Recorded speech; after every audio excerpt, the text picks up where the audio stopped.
ललितपुर में मंगलवार को कोतवाली पुलिस द्वारा दर्ज की गई एक एफआईआर से पूरे जनपद में हलचल तेज हो गई है।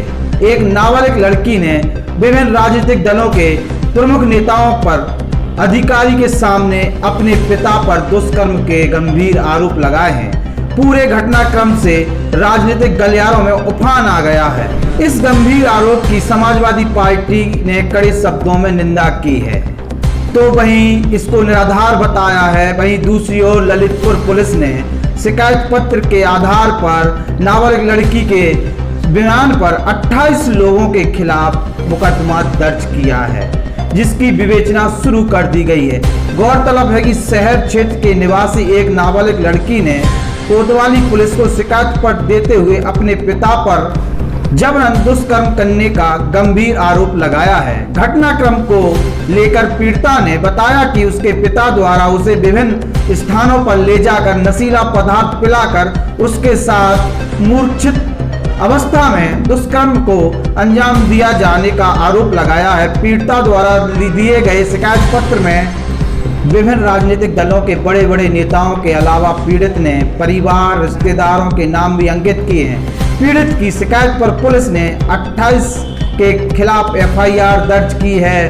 धारा 354, 376 डी, 323, 328, 506, 120 लैंगिक अपराधों से बालकों का संरक्षण अधिनियम 2012 की धारा 5 व 6 के तहत मामला दर्ज कर विवेचना शुरू कर दी है। समाजवादी पार्टी ने पूरे घटनाक्रम को बताया निराधार। नेताओं समेत 28 लोगों के खिलाफ नाबालिग से दुष्कर्म करने के मामले की समाजवादी पार्टी ने कड़ी शब्दों में निंदा करते हुए इसे राजनीति से प्रेरित बताया है। समाजवादी पार्टी के नेता ने कहा कि इस मामले में बिल्कुल भी सत्यता नहीं है। समाजवादी पार्टी ने पूरे घटनाक्रम की उच्च स्तरीय जांच करने की मांग कही है। वहीं पूरे घटनाक्रम पर ललितपुर एसपी का क्या है कहना, आइए सुनते हैं। और समाजवादी पार्टी के नेता तिलक यादव ने क्या कहा है वो भी सुनते हैं। जो है ललितपुर शहर का ही है और कल रात एक लड़की ने तहरीर दी जिसमें उसने अपने पिता पर ही जो है शारीरिक शोषण का आरोप लगाया है कि उसके पिता ने ही उस बच्ची के साथ दुष्कर्म किया और न केवल अपने ही दुष्कर्म किया बल्कि अन्य लोगों से अपने साथ ला करके उसका शारीरिक शोषण करवाता था, जिस संदर्भ में कोतवाली में एफआईआर दर्ज कर ली गई है और लड़की नाबालिग है और इस संदर्भ में जो है उसका मेडिकल परीक्षण भी कराया जा रहा है और 164 का बयान भी कराया जाएगा। और जो अन्य लोगों के भी उसने नाम दिए हैं, क्योंकि मामला पिता पुत्री का भी है और बहुत संवेदनशील मामला है, उसमें अन्य कई लोगों के नाम लिए हैं।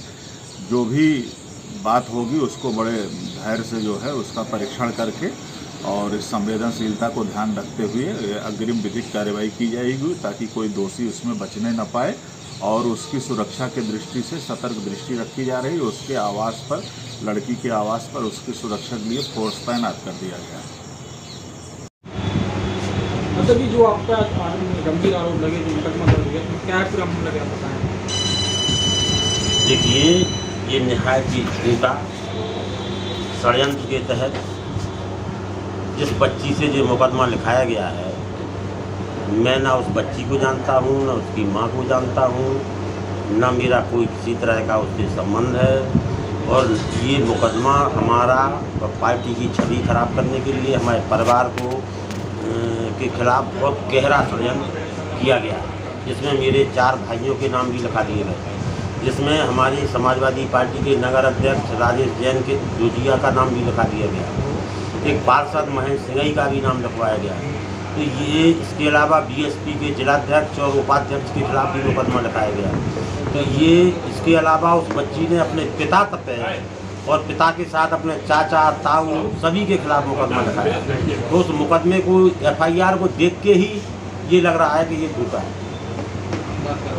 और मैं तो जिला प्रशासन से निवेदन करूंगा कि इसकी निष्पक्ष जांच कराएं और अगर कहीं से भी जो दोषी अगर कोई है तो उसको दंडित किया जाए और निर्दोषों को इस मामले से हटाया जाए।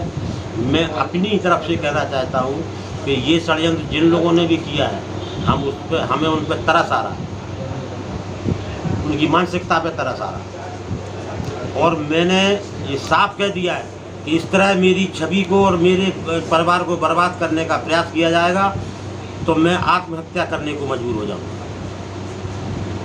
और उसकी सारी जिम्मेवारी यहाँ के प्रशासन से लेकर उन लोगों की होगी जिन लोगों ने ये षड्यंत्र मेरे खिलाफ किया। आज हमने अपने जीवन में बड़े संघर्ष झेले, इस संघर्ष को भी झेलेंगे।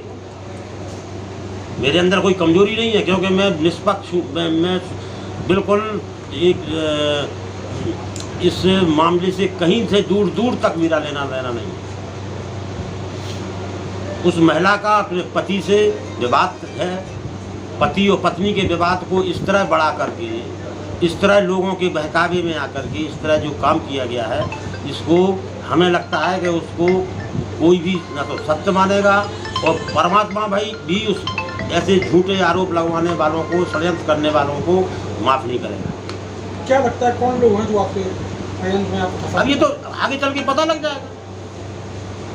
आगे आपकी मतलब क्या कारण है? हमारा निवेदन है, हम कल 10 बजे डीएम और एसपी को